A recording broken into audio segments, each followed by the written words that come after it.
당대표가 이제 친정체제 구축해 나가고 있죠. 몇 자리 당직자 안 남았습니다. 근데 이제 곧 10월이면 보궐선거가 있어요. 이 보궐선거가 또 굉장히 중요하다라는 말들이 있는데 이 10월 16일이죠. 재보궐선거 결과가 한동훈 대표 그리고 또 이재명 차기 대표가 되겠죠. 대표의 리더십을 각각 가늠할 수 있는 시금석이 될 거다. 이렇게 말들이 나오거든요. 실제 그럴까요?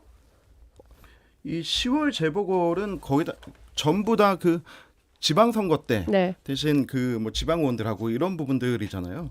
물론 이 부분에 대해서 이겨야죠. 이겨야 되는데 네.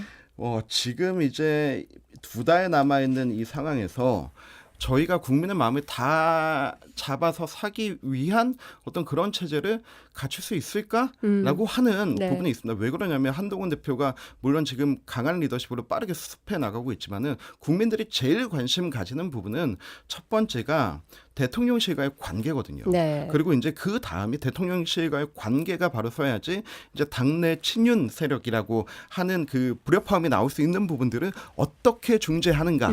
이 정지 작업이 끝나야지 그 다음에 이제 내가 뭘 하고 싶은지 그것을 이제 드러낼 수 있는 거거든요. 근데 그렇게까지의 시간을 타임라인을 생각했을 때 과연 10월 재보궐까지의 유의미한 성과로 이어질 수 있을까? 그렇다면 10월 재보궐을 하나의 성과 지표로 삼는 거는 좀 무리가 있을 수도 있다라는 생각은 듭니다. 하지만 지금 이제 가장 중요하게 나오는 몇몇 군데들 이제 얘기 나오고 있는데요. 거기에서 우리가 지난 강서 선거 같은 네. 그런 차고와 실패만 아니면 오히려 지더라도 명분 있는 네. 패배면 된다. 강서구청장 때의 패배까지만 아니면 이 10월의 보궐선거 결과가 한동훈 체제에 크게 영향을 미치지는 않을 거다. 않아야 한다. 그때는 패배했지만 명분도 없는 패배였거든요. 근데 지금 그러한 선거를 다시 이끈다라고 하면은 저희 당 진짜 큰일 나는 거죠. 오히려 패배하더라도 그냥 명분 있는 패배해야 된다. 라고 봅니다. 네, 소장님. 10월 보궐선거 자체는 그렇게 큰 평가지로 작동하기는 조금 어려울 것 같아요. 그렇습니까? 네, 그리고 여야 간에 그 각 지역들을 저도 보니까 충청권이랑 영남 쪽이 몇 군데씩 존재하기 때문에 명확합니다. 그냥 민주당이 유리한 쪽, 그다음에 국민의힘 유리한 쪽이 고루 분포돼 있어서 이 부분이 그게 완전히 뒤집힌다면 모를까? 그러지 않고서 이거를 당대표 시험대로 삼기에는 조금 무리가 있지 않냐.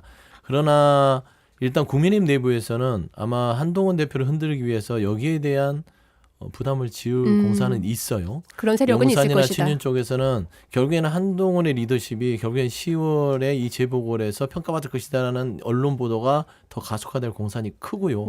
한동훈 대표는 이런 부분에 있어서 이걸 어떻게 돌파할지를 이제 고심할 건데 결국에는 국민의힘의 가장 큰 리스크는 용산이에요. 그러니까 용산의 그늘에서 벗어나지 못하면 국민의힘은요 어떤 선거도 이길 수 없을 것이다.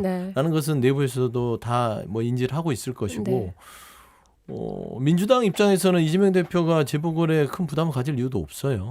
현재 자체가 그동안 민주당이 이번 총선에서 정치사에 없던 야당의 압승을 거뒀기 때문에 이 자체로 이미 평가를 받았다. 라기 때문에 이제 10월 재보궐은 이재명 대표의 지도를 체제에 대해서 재평가에 시험대로 생각도 안 할 것 같은데요. 네, 사실 민주당은 큰 영향이 없겠죠. 이제 국민의힘 쪽이 아무래도 당대표의 용산에서 이 빌미로 한동훈 대표를 흔들 제목으로는 쓸 수 있으나 어차피 용산이 리스크인데 한동훈 대표를 또 흔든다는 거는 조정훈 의원의 예전에 백사하고 비슷한 상황인 거죠. 네.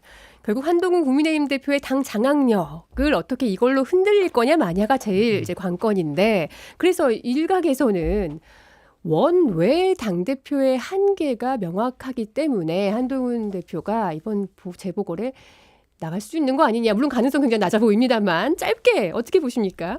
그게 이준석 의원이 얘기하면서 원외 당대표의 한계를 봤다. 그리고 또 김용태 의원도 그런 부분에 같이 이제 얘기를 하면서 얘기가 커지고 있는 것 같은데요. 그때와는 다릅니다. 그때는 이준석 대표의 스타성과 그리고 런닝메이트라고 할 수 있는 사람은 김용태 최고위원 정도밖에 없었거든요. 그런데 지금 한동훈 대표 같은 경우는 전당대회 시작 전부터 그것을 감안해가지고 런닝메이트를 다 원내로 구성을 했습니다. 그중에서 이제 박정훈 후보만 제외하고 모두가 들어간 상황이고 그런 다음에 이제 최고위 회의에 함께 앉아야 되는 사람들 박정하 그리고 또 이제 원외 TO로 들어간 우리 김종혁 그 최고위원 이렇게 하면서 또 본인 장악력을 원내에서 지금 키우고 있거든요. 네. 그리고 뭐 수석 대변인이라든지 사무총장이라든지 해서 이준석 대표 때와는 다른 상황이기 때문에 그 원외 대표의 한계는 물론 있겠지만 그것 때문에 무리해서 다음번 재보고에 나오는 거 내가 나갈 거다 막 이렇게까지 짜치게는 않을 것 같습니다. 네.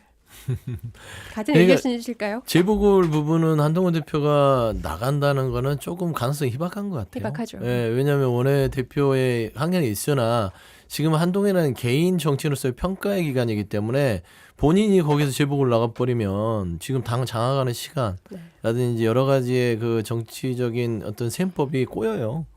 원외위원장의 한계는 아마 이준석 전 대표였고 지금 네. 이준석 의원 자체가 정말 용산에서 체리 따봉을 한번 맞고 쫓겨나는 그런 트라우마가 있어서 네. 염려하는 거는 같으나 한동훈 대표는 좀 다르죠. 이준석과 윤석열 대통령의 사이는 그런 끈끈한 축적된 시간이 없잖아요. 근데 한동훈 대표는 결국에는 둘이 윤석열 대통령과 갈라지더라도 서로에는 캐비넷이 존재하고 네. 서로의 총을 겨누는 상태에서 가기 때문에 한동훈 대표는 원외라 할지라도 좀 그 전에 이제 지도 체제와는 좀 다를 수 네. 있다라고 평가가 됩니다. 한동훈 대표가 가지고 있는 캐비넷이 힘을 발휘할 것이다. 그렇죠. 네.